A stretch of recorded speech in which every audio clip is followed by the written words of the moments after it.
Hello बच्चों, क्या हाल चाल। मैं हूं अभिषेक जैन और मैं स्वागत करता हूं आपका फिजिक्स वाला के इस अद्भुत प्लेटफॉर्म पर।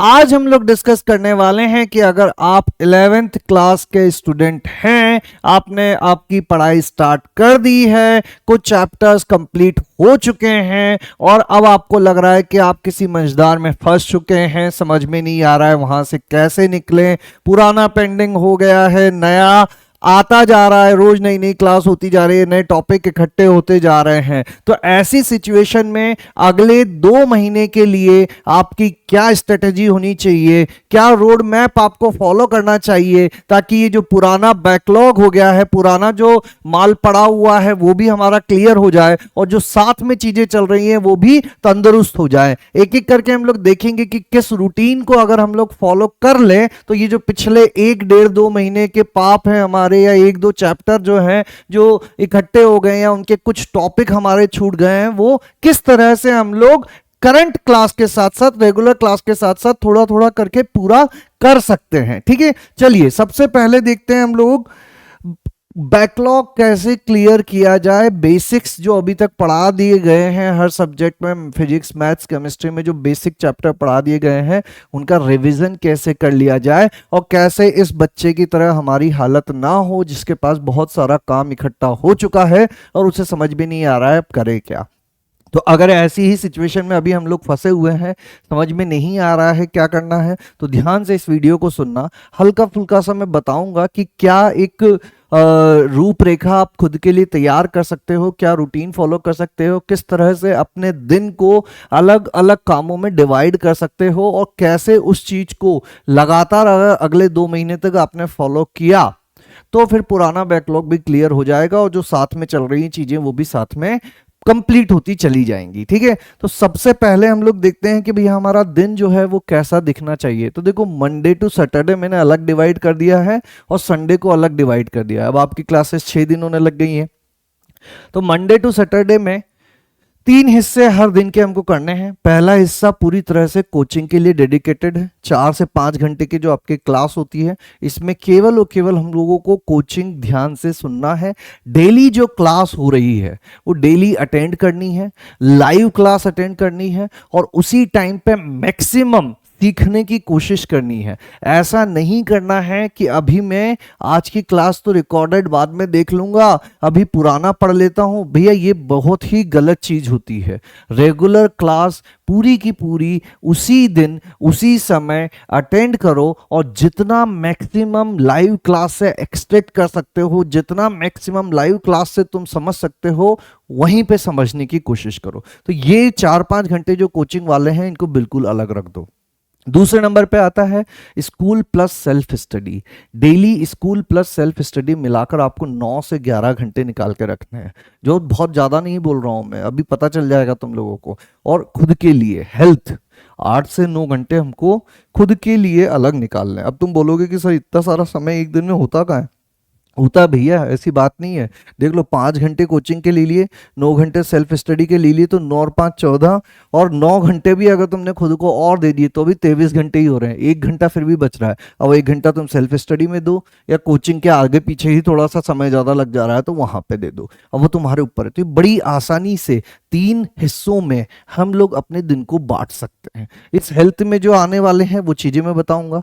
कोचिंग के जो 4-5 घंटे हैं उसमें क्या करना है ये भी मैं बताऊंगा। और स्कूल प्लस सेल्फ स्टडी, ये जो चीज है कि ये जो 9 से 11 घंटे के बीच में विंडो हमको मिली है, इसको कैसे यूटिलाइज करना है ये भी हम लोग देखेंगे। तो सबसे पहले मैं बताता हूं कि कोचिंग जब अभी हम लोग पढ़ना स्टार्ट करें, अगले 2 महीने जब कोचिंग पढ़ो, जब लाइव क्लास अटेंड कर रहे हो, जब वो 2 घंटे की एक क्लास में तुम बैठे हुए हो, तो तुम्हारा क्या उद्देश्य होना चाहिए?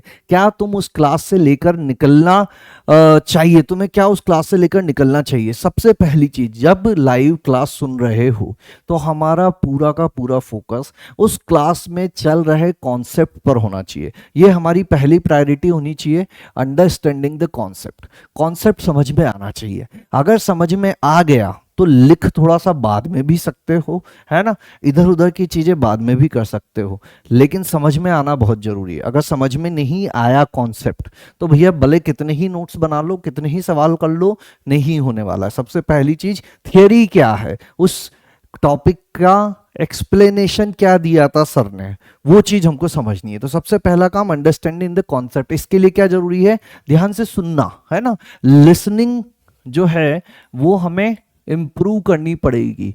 एक अच्छा श्रोता बहुत ही रेयर होता है, एक अच्छे सुनने वाला व्यक्ति बनने की हमें कोशिश करनी चाहिए। हमेशा हमारे दिमाग में उत्तर नहीं चलना चाहिए, इधर उधर की बातें नहीं चलनी चाहिए। जब कोई कोई टीचर, कोई भी व्यक्ति आपको कुछ एक्सप्लेन कर रहा है तो दोनों कान खोल के उसकी बात को सुनो। तो पहला टॉपिक है, पहला काम करना है अंडरस्टैंडिंग द कॉन्सेप्ट।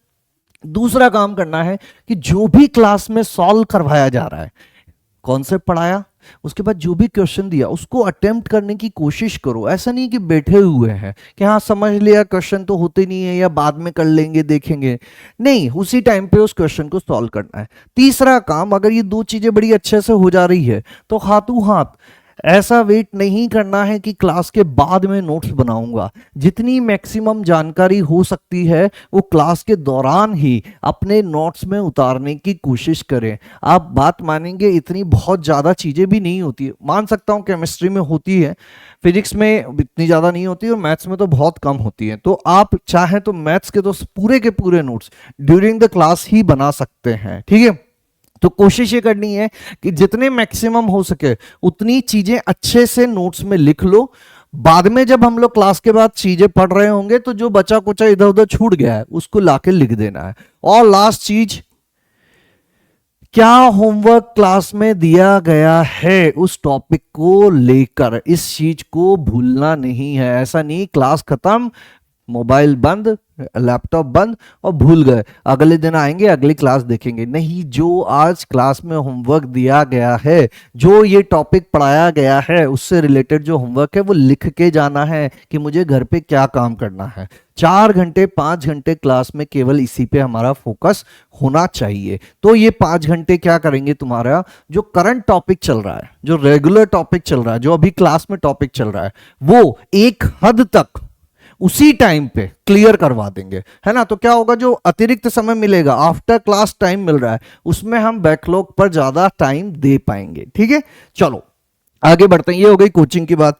अगली चीज आ जाती है हेल्थ। इसको मैंने बोला कि 8 से 9 घंटे देने हैं। अब कुछ कुछ बच्चे ऐसे होते हैं कि भैया सोना छोड़ दिया, 4 घंटे सो रहे, 5 घंटे सो रहे। भाई ऐसा काम नहीं करना है, प्रॉपर स्लीप लो 6 से 7 घंटे की। 7 घंटे मैंने यहाँ एवरेज लिखा हुआ है, अगर तुम्हारा 6 घंटे में काम चल जा रहा है तो चलाओ, नहीं चल रहा है तो भैया जबरन मत करो, ठीक है। क्यों? क्योंकि आधी नींद में वैसे ही तुम्हारी प्रोडक्टिविटी कम हो जाएगी, है ना। आधी नींद में 2 घंटे में जितना पढ़ोगे, पूरी नींद लेकर शायद 1 घंटे में ही उतना पढ़ लो, लेकिन इसका मतलब इससे आगे नहीं जाना है। 8 घंटे 9 घंटे सोओगे तो फिर वापस से आलस में दिन गुजरता है, तो प्रोडक्टिविटी वापस से कम हो जाती है। तो ये ऐसा है कि 7 घंटे तक जो है वो प्रोडक्टिविटी सबसे हाई रहती है हमारी। इससे कम 6 घंटे की नींद पे, इससे ज्यादा 8 घंटे की नींद पे भी प्रोडक्टिविटी कम हो जाती है ना। तो कोशिश करो कि एक अच्छी साउंड स्लीप, है ना, अच्छी नींद जिसको कहते हैं, 7 घंटे की एक अच्छी नींद लो, सही समय पे सो, सही समय पे उठो, ताकि दिन भर जो है वो फ्रेश फील करोगे, है ना। कोशिश करो कि सुबह 7 बजे तक तो उठ ही जाओ, इससे ज़्यादा लेट नहीं करो। उसका कारण मैं बता दे दूंगा। एक्चुअल एग्ज़ाम जो होते हैं जेई मेंस एडवांस के, वो 9 बजे शुरू हो जाते हैं, 8 बजे तक अंदर एंट्री हो जाती है, 7 बजे तक सेंटर पे पहुंचना रहता है। इसका मतलब एग्ज़ाम वाले दिन तो तुम्हें और 6 बजे ही उठना पड़ेगा। अब अगर तुम्हारी आदत नहीं है सुबह जल्दी उठने की और एग्ज़ाम के दिन कोई जल्दी उठा देगा तो क्या होगा, दिमाग खराब हो जाएगा ना। इसीलिए अच्छी नींद, टाइमली नींद, ये सबसे इंपॉर्टेंट चीज। अब दूसरी चीज, 5 minute break after every 1 hour study. इसका क्या मतलब है, बहुत ज्यादा स्ट्रेच नहीं करना है। क्या है, 55 मिनट पढ़ो, उसके बाद 5 मिनट ब्रेक लो, है ना। 5 मिनट ब्रेक लेने का मतलब 5 मिनट, 5 मिनट का मतलब 15 मिनट नहीं कि मोबाइल खोल लिया, रील्स देखने बैठ गए, देखते जा रहे हैं, कब 15 मिनट हो गए। 5 मिनट मतलब 5 मिनट पढ़ रहे थे, 55 मिनट हो गए, 1 घंटा हो गया, 5 मिनट का ब्रेक लो, किताब थोड़ा साइड में रखो, बाहर जाओ, देखो दुनिया में, खुली आंखें से आसमान को देखो और मोबाइल भी चलाना है तो 2-5 मिनट चला सकते हो। वैसे तो देखो नहीं चलाना चाहिए, ऐसा कोई बहुत इमरजेंसी नहीं आ रहा है। किसी से बात कर लो, पानी वानी पी लो, अपना 5 मिनट का ब्रेक ले लो। तो 55 मिनट स्टडी, 5 मिनट ब्रेक, फिर 55 मिनट स्टडी, 5 मिनट ब्रेक। ये क्या होता है, ये फिर से हमारी प्रोडक्टिविटी को इंप्रूव करने लग जाता है। ये हेल्थ वाले जो फैक्टर है ना, ये सारी तुम्हारी प्रोडक्टिविटी को बढ़ाएंगे। इनको स्ट्रिक्टली फॉलो करो, देखो तुम चेंज आएगा, है ना। क्या होगा, तुमने पढ़ना स्टार्ट किया, मान लो अभी पढ़ना स्टार्ट किया, शुरू शुरू में तुम्हारा फोकस बहुत शानदार रहता है, प्रोडक्टिविटी बहुत हाई रहती है ना, एकदम कॉन्सेंट्रेट होके काम कर रहे हो। जैसे जैसे समय बढ़ता है ना, प्रोडक्टिविटी कम होने लगती है। अब क्या करोगे, अगर तुमने 5 मिनट का ब्रेक ले लिया तो ये वापस से तुम इस लेवल पे आ जाओगे, फिर 55 मिनट पढ़े, फिर वापस से इस लेवल पे आ जाओगे। तो क्या होगा, ये 5 मिनट का ब्रेक वापस से तुम्हें एक पुश दे देगा, लेकिन 5 मिनट का ही। फिर अगर 15 मिनट का ब्रेक हुआ तो ये खत्म ही हो जाएगा, नेगेटिव में चला जाएगा। जितना 1 घंटा पढ़ के हमने मोमेंटम बनाया था वो भी सारा खत्म हो जाएगा। तो दूसरी चीज है कि भैया हर 1 घंटे के बाद 5 मिनट का ब्रेक लो। तीसरी चीज, प्रॉपर फूड। अब प्रॉपर फूड का क्या मतलब है कि एक तो अच्छा तो खाना ही है, जितना हो सके जंक फूड अवॉइड करो, ठीक है, क्योंकि जैसा भोजन करते हैं वैसा ही मन बन जाता है, ठीक है। कोशिश करो कि अच्छा खाएं, घर का खाएं, सादा शुद्ध भोजन करें जिससे हमें आलस्य ना आए। और दूसरी चीज, टाइमली खाओ। ऐसा नहीं कि सुबह से उठे हुए हैं 2-2, 3-3 बजे तक खाना ही नहीं खाया, या रात को जो है वो बिल्कुल एकदम खाना खाया और खाना खाते ही सो गए। इस टाइप के काम हमको नहीं करने हैं। ये जो है बहुत ही इग्नोर्ड चीज होती है, इस पर हम लोग ध्यान नहीं देते हैं, लेकिन ये बहुत ज्यादा असर डालती है। अब देखो, स्ट्रिक्टली जितना फॉलो हो पाए करो। ऐसा नहीं कि लड़ाई झगड़ा करने लग गए हम लोग और बिल्कुल एकदम क्या रहे, हमको तो बिल्कुल टाइम पे खाना चाहिए और अच्छा ही चाहिए। नहीं, जितना बेस्ट पॉसिबल कर सकते हो उतना बेस्ट पॉसिबल करो। अब समय जब अलाउ करेगा तभी करोगे ना। अब तो स्कूल जा रहे हो, स्कूल की छुट्टी होगी तभी खाओगे, है ना। तो जब भी खा रहे हो प्रॉपर टाइमली खाओ, अच्छा खाओ, यही मेरा कहना है। जहां हो सके वहां पर अवॉइड करो, नहीं हो पा रहा है तो फिर करना ही है। अदर एक्टिविटीज के लिए भी इसी में समय रख दिया है कि ये 8 से 9 घंटे हैं। अब इसी में तुम्हें बाकी एक्टिविटी कर लेनी है। बाकी एक्टिविटी मतलब तुम्हारी कोई हॉबी है, कुछ खेलना मिलना पसंद है तुम्हें, तो आधा 1 घंटा उसके लिए निकाल लो। घर वालों के साथ बैठना है, बातें करनी है, थोड़ी टीवी देखनी है, तो भैया 8-9 घंटे में से मैं 7 घंटे तो सुला ही रहा हूँ, बाकी बचे 2 घंटे। अब 2 घंटे में तुम खाना पीना बैठना जो करना है करो, है ना। 1-8 घंटा और तुम उधार ले सकते हो इधर उधर से, लेकिन इससे ज्यादा इसको नहीं बढ़ाना है। अदर एक्टिविटीज में, ये हेल्थ वाली एक्टिविटीज में हमको 9 घंटे तक ही रखने की कोशिश करनी है। 9 से 10 घंटे में इसको खत्म कर देना, ठीक है। तो ये जो है, ये एक ऐसी चीजें हैं जिन पे हम लोग उतना ज़्यादा ध्यान नहीं देते हैं, लेकिन ये हमारी परफॉर्मेंस में बहुत ज़्यादा अंतर लेकर आ जाती है, ठीक है। चलो, अब काम की चीज लास्ट, कि self study Monday to Saturday कैसे करेंगे। अब बहुत सारे बच्चे बोलते हैं सर आप एग्जैक्ट टाइम टू टाइम बता दो मुझे, तो कि मैं कितनी बजे उठूं, है ना। देखो, वो मैं नहीं बता पाऊंगा। क्यों? उसका कारण क्या है कि सबका शेड्यूल थोड़ा थोड़ा अलग होता है। लेकिन मैं ये बता रहा हूं कि कितना टाइम स्लॉट तुमको रखना है ना, कि दिन भर में 9 घंटे तुम्हें इस चीज के लिए रखने हैं। अब तुम्हारी आदत अगर रात को लेट तक पढ़ने की है तो तुम रात को रखो 3-3 घंटे। सुबह जल्दी उठ जाते हो तो सुबह रखो 3-3 घंटे, है ना। अब कोचिंग का टाइम तो फिक्स है 4 से 8, स्कूल का टाइम फिक्स है, उसके आसपास कैसे फिक्स इस चीज को तुम्हें घुसाना है, ये तुमको देखना पड़ेगा, है ना। तो पर सब्जेक्ट 3 आवर्स। अब अगर स्कूल है तो स्कूल भी इसी के साथ मैनेज करना है हम लोगों को, ठीक है, कि स्कूल वाला टाइम जो है उसको भी मैं सेल्फ स्टडी वाला ही टाइम मान के चल रहा हूं यहाँ पे। तो 3 घंटे में से डेली जो आज जो पढ़ाया गया उस पर हमें पर सब्जेक्ट 2 घंटे स्पेंड करने हैं। 1 घंटा रहेगा जो क्लास पढ़ाया था उसी क्लास को वापस से सुनना, जो नोट्स में कमी रह गई उस नोट्स की कमी को पूरा करना, जो नोट्स में होमवर्क दिए गए थे उस होमवर्क को कर लेना। ये 3 चीजें। क्या बोला मैंने? फटाफट से जो क्लास नोट्स है, क्लास का वीडियो है उसको देख लेना, जो नोट्स में कमी रह गई थी उन नोट्स को पूरा कर लेना, और जो नोट्स के होमवर्क थे उस चीज को कर लेना। 1 घंटा ये काम करोगे। 1 घंटा इसके अलावा जो होमवर्क दिया गया है in form of DPP, module, NCERT या और कहीं से अगर कुछ होमवर्क दिया गया है तो ये डेली 2 घंटे पर सब्जेक्ट को रेगुलर जो क्लास में चीजें चल रही है उसी के लिए रखना है। प्लस 1 घंटा हमको देना है बैकलॉग प्लस टेस्ट को, अगर इसी संडे टेस्ट आ रहा है तो उस टेस्ट का सिलेबस हमें पता चल जाता है। आधा घंटा प्रतिदिन, देखो बहुत ज्यादा सिलेबस नहीं होता है, अभी शुरू शुरू की चीजों के हिसाब से बातें कर रहा हूं मैं।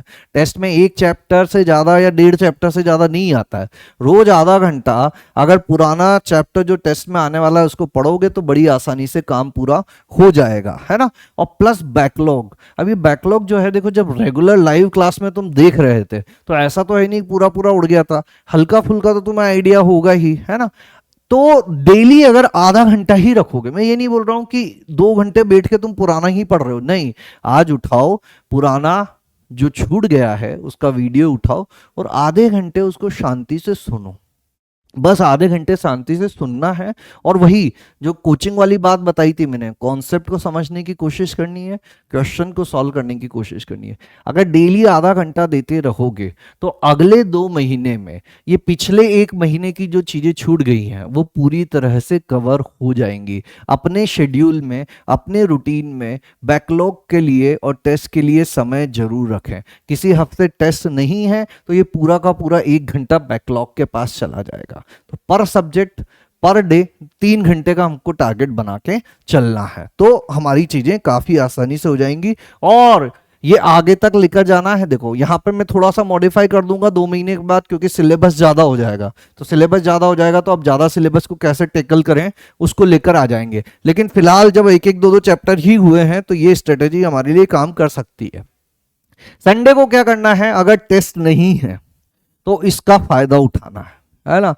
कैसे फायदा उठाना है, घूमने निकल जाना है। अरे नहीं भैया, घूमने उमने नहीं निकलना है, 12 घंटे का रखना है हमको, 4-4 घंटे पर सब्जेक्ट रखने हैं, 2 घंटे बैकलॉग क्लियरेंस के लिए। अब तुम बोलने वाले होंगे पिछले क्या, कुछ लोग सोच रहे होंगे सर आधे घंटे में बैकलॉग कैसे क्लियर होगा। तो भैया आधे घंटा डेली का, देखो 30 मिनट 6 दिन तक का कितने हुए, 3 घंटे हो गए, 180 मिनट, 3 आवर्स।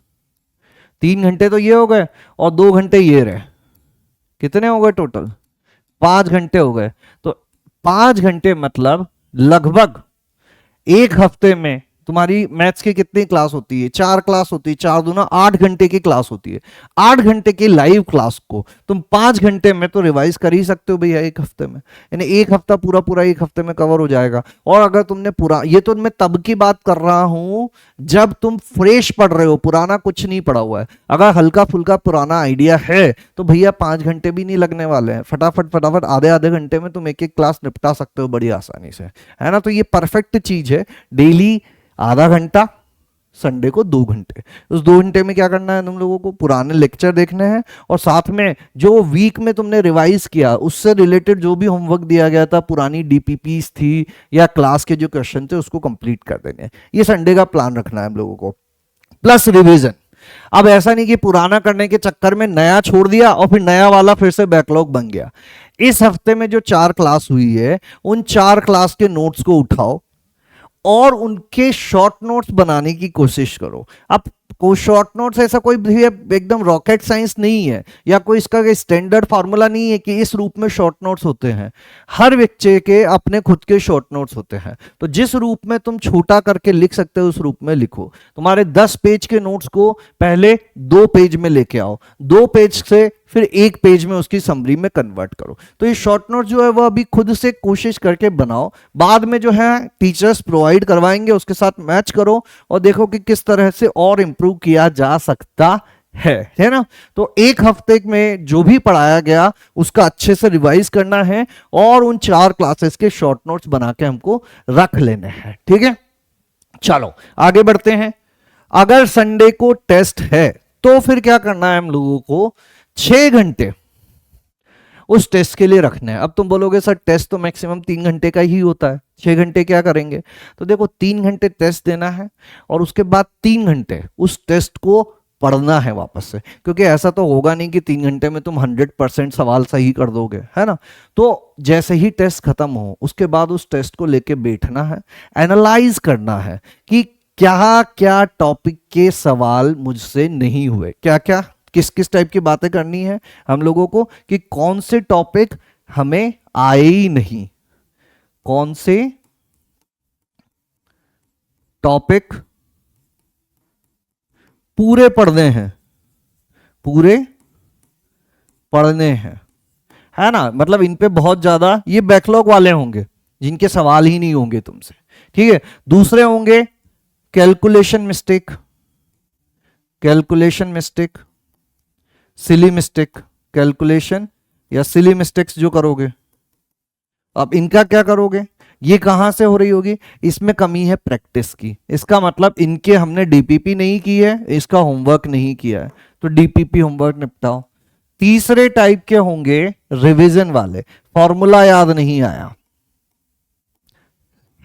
मेथड समझ में आ रहा था, फॉर्मूला याद नहीं आया, या मेथड याद था लेकिन एक बीच में कहीं फॉर्मूला नहीं याद आ पाया। पूरा मेथड याद था, ऐसा ऐसा ऐसा ऐसा करना होता है, लेकिन एक बीच में फॉर्मूला मिसिंग हो गया। तो ये कौन से वाले हो गए, जिनको हमने सही से रिवाइज नहीं किया, जिनके शॉर्ट नोट्स नहीं बनाए।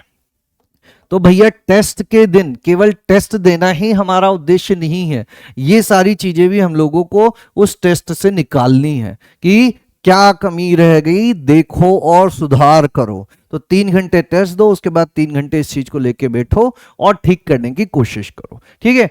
इसके अलावा एक और चीज जो समझनी है हमको टेस्ट से, कि हमें क्या सब्जेक्ट पहले उठाना है, क्या बाद में उठाना है, क्या बीच में उठाना है। ये अलग अलग एक्सपेरिमेंट करो, पहले मैथ्स करने की कोशिश करो, फिर फिजिक्स करो, फिर केमिस्ट्री करो। अगर तुम्हें केमिस्ट्री अच्छा लगता है तो किसी बार पहले केमिस्ट्री करके देखो, फिर फिजिक्स करो, फिर मैथ्स करो। ऐसे जितने कॉम्बिनेशन अलग अलग तुम ट्राई करना चाहते हो, वो इन मॉक टेस्ट में, इन शॉर्ट टेस्ट में, इन कोचिंग वाले टेस्ट में जितने एक्सपेरिमेंट करने हैं करके यहीं पे जितनी गलतियां करनी है कर दो, ताकि एक्चुअल एग्जाम आते आते तुम्हें पता चल जाए कि भैया मेरे लिए क्या सही है, कौन सा सब्जेक्ट मुझे पहले उठाना चाहिए, ठीक है। तो 3 घंटे टेस्ट देना है और बाकी 3 घंटे इस चीज पे व्यतीत करना है। इसको करने से क्या होगा कि अगले हफ्ते के लिए तुम्हें काम मिल जाएगा कि मुझे क्या क्या बैकलॉग क्लियर करना है, किस किस का होमवर्क करना है, किस किस का रिविजन करना है ना।